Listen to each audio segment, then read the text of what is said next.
Belki bize ümidimizi arttıracak olan ve çalışma hızımızı da aynı şekilde arttırabilecek olan kıyametin tarihini bugün açıklamak istiyorum. Kıyamet konuşacağız. Dünyanın kıyameti geldiğinde şöyle bir durum olsaydı, işte her 100 milyarda bir dünya gelecek, orada 100 milyar adam olacak, oradan da 1 milyar cennete muhatap gelecek olsa yine biraz akıl alıyor, anladın mı? KPSS gibi ya. Her yıl birileri geliyor, eleniyor falan. Ya belli işte yani, sürekli birileri giriyor, birileri çıkıyor. Öyle değil ama. Dünya bir kez bir tane, muhataplar bir kez ve bir tane. O muhatapların içerisinde hani cenneti peylemiş 1 milyar diyelim. Sonsuz hayatı boyunca ezel ve ebed sultanına tek muhatap olacak zümre olacak. Hiç normal bir olay değil. Kainatı kudret elinde tutan, her şeye gücü yeten, her şeyi yapabilecek olan bir seferlik muhatap yaratıyor. Bir seferlik bak. O da bu dünya bir kez. Onda da 50 yıl sana, 60 yıl sana, 80 yıl sana, 10 yıl sana. Allah Allah. Allah aşkına bunun yerine ne doldurabilir? Şimdi adam ne diyor mesela? Abi be, şu ticarete bir kez gireceğim, bir hakkım var diyor. O ticarete bir kez girsen ölmezsin, bitmezsin, gitmezsin, sonsuzu kaybetmezsin. Bilyelerle külçe altınları, gazoz kapaklarıyla koca elmasların kıyası gibi oluyor bu iş. Şu az önceki tasavvurun tam şuuruna varsa uyku vaktinde şunu düşünür. 5 dakika az uyuyayım, bugün Kur'an'ımı biraz fazla okuyayım. Çünkü liyakatın yok, layık değilsin. Orayı peyleyecek, oranın bir karşılığı yok ki Allah'ın rahmet etmedikten sonra. Neyle alacaksın, neyle onun karşılığını yapacaksın? Bugün namaz kıldım, sevap işledim. O cennetin karşılığı inşallah razı gelir. İşte bu razı gelme sürecinde belki bize ümidimizi arttıracak olan ve çalışma hızımızı da aynı şekilde arttırabilecek olan kıyametin tarihini bugün açıklamak istiyorum. Ya şaka zannediyorsunuz değil mi? Tarihi en son açıklayayım diyorum. Çünkü ebced yapacağız tarihte. Matematik bölümü bu yüzden okuduğunu söyle. Ya keşke orada ebced öğretseler. Kıyametin alametlerini anlatmaktan bir muradım var. Olayın mahiyeti bilinsin, birilerine şevk versin, ümit versin. Bunun alametlerinin gerçekten de çok gözümüzün önünde olduğu aşikarane olsun. Ve insanlar evet benim yapmam gereken asıl iş nedir? Buna meyletsin. Derdim burası. Ama yine ahir zaman işte. Bu da kıyametin bir alameti, biraz sonra anlatacağım örnek. Olay öyle olmuyor. Bir insana kainata neden geldiğini anlatıyorsun. Ve kulluk ufkunda yürümenin belki en önemli şeyi olan namazı sürekli bahsediyorsun. Kardeşim namaza dikkat, namaza dikkat, namaza dikkat diye. O da sana sürekli şöyle mesaj atıyor. Abi Deccal kim? Abi Mehdi geldi mi? Abi işte kıyamet ne zaman kopacak diye. Diyelim Mehdi geldi. Deccal'le de kapışıyorlar. Kıyamete de 2 saat kaldı. Senin ömründe namazın yok. Sen kime talep olmayı düşünüyorsun bu şekilde? Şimdi böyle bir adama sadece bunun merakını gidermek için kıyametin ne zaman olacağı, Mehdi'nin kim olduğu, Hazreti İsa'nın kim olduğunu anlatsan, bilsene, bilmesene. Senin tavırların buna uygun mu? Hazreti Mehdi bugün geldi diyelim. Rivayetlere göre de kendi talebelerine beyan etti. Evet, biz Kur'an'ın hakikatlerini her yere neşredelim. Dünyanın kurtuluşu elimizdedir. Allah bizi vesile kıldı dese. Sen şimdi o orduda ne yapacaksın? Namaz yok. Sana al şu mektupları, şu hükümdarlara yaz dese mektup yazamazsın. Gece toplanıp Kur'an'ın hakikatlerini ders yapmamız lazım dese sen gitmen gereken nargile kafe var. Özel soyadının yazılı olduğu marpuç var. Namaza duracağız dese benim gömleğim kırışır diyorsun. Nasıl olacak bu iş ya? Hakikat nerede, biz nerede? O yüzden bu kıyametin alametlerinden, uzaklığından, yakınlığından bahis açıldığında bizim şunu anlamamız lazım. Bazen Mersin'in dağ taraflarında kafeye çıkıp bir çay içeriz. Orada böyle Mersin ışıklar altında küçücük gözükür. Bu dünya için mi çırpınıyor insanlar? Bir de orada tam kıyameti hayal etsen, deniz her cümerce gelecek, ateşlenecek, yeryüzü böyle sürekli dağ bir hale gelecek, depremler olacak, güneş dürülecek. Herkes Allah'a İsyan tavırlarında, amellerinde bulunan herkese düşmanlık edecek. Alamet bunlar. Termodinamiğin 2. yasası var. Entropi. Maddenin bozulmaya ve dağılmaya gitme süreci. Maddede böyle bir eğilim var mı? Var. Mesela benim vücudumda var mı bozulma süreci? Var değil mi sürekli? Daha az bozulsun diye ne yapıyorum? Yemek yiyorum. Yemek yemesem 40 günde bozulacak belki. Spor yaptım, süt içtim, vitamin yedim, sıvı tükettim. Şimdi kainatta bozulmaya meyil var. Kozmolojik düzenin bozulmasından önce meydana gelecek olan bu sürecin jeolojik zaman ölçüsüyle yaklaştığına işaret eden belirtiler vardır. İnsanlığın ve kainatın yaratılışından itibaren Allah Azze ve Celle nasıl bir süreçte ilerleyeceğini biliyor. Hem de ne zaman biliyor? Yarattıktan sonra mı biliyor? Haşa! Yaratmış bir zata önce sonra diyemezsin. Evveli, ahiri, başı, sonu aynı andadır onun için. Allah o yaratılışında bir bakıyor, insanlık ne zaman bozulmaya yüz tutar?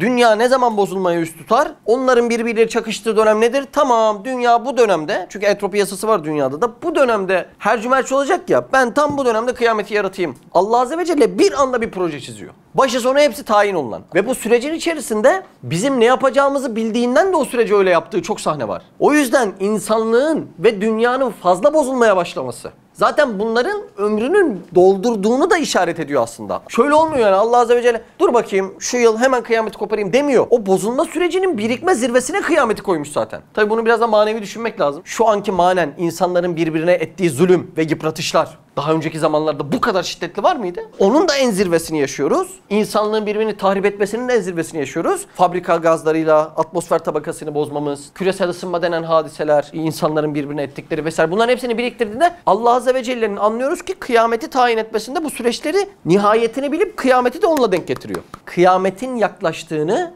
bu manaları bilen bir gözlükle baktığında bu bozulmalar ancak kıyametle sonuçlanır diyebileceksin demek istiyorum. Şimdi kıyamet tarihiyle ilgili şöyle bir olay var. Ebced ve Cifir diye ilimler var. Bu ilimler belli bir hikmete binaen ayetlerin harflerine belli numara rakamlar konuluyor. En son onlar toplandığında bir şeye delalet ediyor. Böyle anlatmam çok basit. Şimdi doktor da öyle basit anlattığı olaylar var. Doktor bey işte kanser oldum, verem oldum. Evet şu ilacı alıyorsunuz, bunu böyle böyle yapıyorsunuz ve sonra hastalıktan kurtuluyorsunuz. Şimdi o zaman bu basit anlattı diye sen bunu basitçe yapabilirsin. İşte o ilaç demek arkasında ciddi birikim, kimya fabrikaları demek. O doktor demek arkasında yıllarca eğitim ve tecrübe sahibi olmak demek. Bu çok hususi, çok üst seviye bir olay yani. Bu işin profesörü de değil, ordinaryüsünün belki yapabileceği bir olay. Böyle bir deneme yapanlar olmuş zaman zaman büyüklerimizden. Allah razı olsun. Ve o denemelere binaen şunu demişler, hani Allahu alem, hani tarihi biz bilemeyiz, edemeyiz ama bir tahmin olarak bir yorumda bulunma bahisleri olmuş. Risale-i da bu bahislerden ufak bir yer var. Şimdi dışarıdaki herkes o gözle bakmak zorunda değil. Bunlar bir yorum, bunlar bir tevil, bunlar bir süreç. Bazıları tenkit ediyor ya, kıyametin tarihi mi bilinir? Gaybı Allah'tan başkası bilmez. Normalde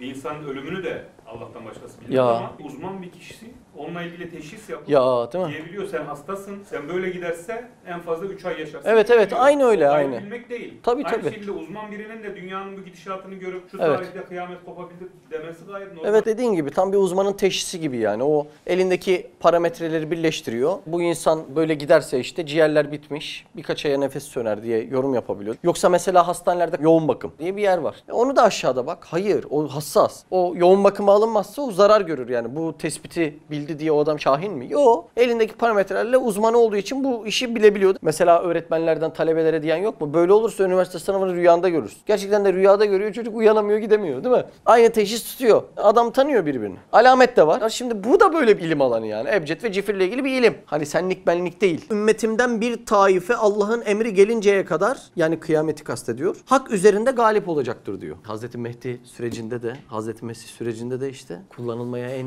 makul olan taife bu taife olduğu da belki anlaşılabiliyor yani, Allahu alem. İnşallah onlardanızdır diye düşünelim. Bediüzzaman bu hadisin Ebced ve Cifir analizini yapar. Ebced ve Cifir ilmiyle rakam değeri Rumi tarihle 1542, yani miladi olarak 2126. Zahirine alel hak Rumi 1506, yani miladi 2090. Hatta yetiyallahu bi emrihi Rumi 1545, miladi 2129. Yani Bediüzzaman 1545'te, yani miladi kaçta? 2129'da kafirlerin başına kıyametin kopacağına dair bir ima bulunduğunu, bunların Allah'ın ilminde olup ve doğrusunun Allah tarafından bilineceğini ifade ediyor. Evet, ima 2129. Üstad Hazretleri'nin çok yakınında bulunanlardan bir tanesi de işte aynı bu mektubu okuyarak şöyle diyor. Dünyayı diyor sen görürsün, evladın görür, torunun sonlandırıp göremez. Yani yoruma bakar mısın? Acayip bir süreç ya. Kozmik bir hadise olan kıyametin ne zaman tahakkuk edeceği konusunda kesin bir bilgiye sahip değiliz elbette. Bunun ilmi Allah katındadır. Allah istediği ve razı olduğu bir kuluna bu malumu da bir cihette bildirebilir. İnsanın en çok merak ettiği konular olduğundan bilim adamları bu hususta bilimsel çalışmalar da yapmışlar. Hem de Müslüman bilim adamları değil, Amerikan Uzay Araştırmaları Merkezi NASA yapmış bunu ve bunun verilerine dayanarak Newsweek dergisinde yayınlanan bir araştırma var elimizde. Yıllar önce yapılmış bir araştırma. Orada dünyamızın yörüngesine çok yakın bir mesafede geçen bir uzay cismine çarpma ihtimali 1987'de. Bunu bildirmişler ve aynı dergi hesaplamalarına göre böyle bir uzay cismiyle çarpışma yılının ihtimalini 2126 diye yazmış. Evet, çok ilginç değil mi? Makalenin adı şu, hani belki merak eden olur. How will the world end? Dünyanın sonu nasıl gerçekleşecek? Hani onlar dergide demişler ya bir cisme çarpacak diye. Üstad Hazretleri de şöyle bir cümle ediyor. Bir anda bir seyyare veya bir kuyruklu yıldızın emri Rabbani ile küremize, misafirhanemize çarpması bu hanemizi harap edebilir. 10 senede yapılan bir saray 1 dakikada harap olması gibi. Şu alarda böyle geçiyor. İnandığımız değerler açısından bunları bilmek yer yer faydalı olabilir. Kıyamet alametlerini ve diğer meseleleri. Lakin bu bilgileri